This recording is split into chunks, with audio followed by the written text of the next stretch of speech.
All right, good morning, everybody. Happy Wednesday. Today is an asynchronous day, so obviously you should be watching this video.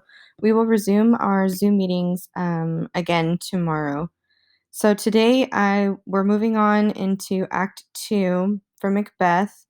My notes are for just scene 1, so forgive my typo on today's agenda. Tomorrow we will discuss scenes 2 and 3. But use my notes to help add to your notes that you should be taking as we read through Macbeth.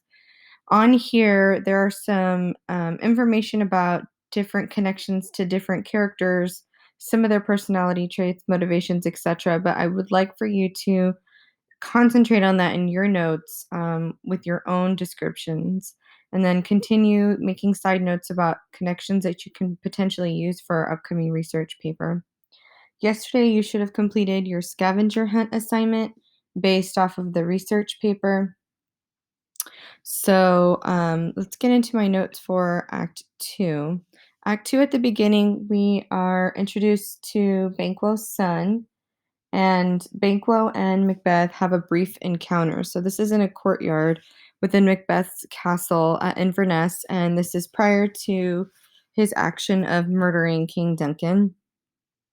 So Banquo's son is the reminder of the prophecy of the witches back in Act 1 about how Banquo will never be king, but he will produce, sons or children or relatives that will be king. And this is again homage to King James the First of Shakespeare's England, because at this point, King James was already ruler, but he does have a descendant named Banquo who does, fulfill this witch's prophecy. So, as the audience, we know this, but ultimately, in this particular act, again, when it was meant to be performed, these were the reminders of the respect that this character carries, because they were a direct descendant, of King James.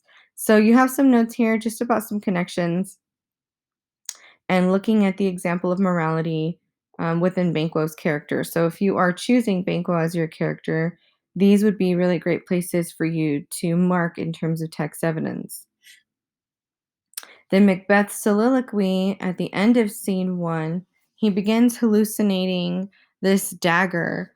And one of the places that are not quite on my notes, but I marked, was on line 38, where he says, "A dagger of the mind, a false creation." And that goes back to that appearance versus reality motif, right? Because this entire time he's hallucinating, it's this appearance versus reality. The reality is the dagger is not there, but it appears to him and as a result of his thoughts.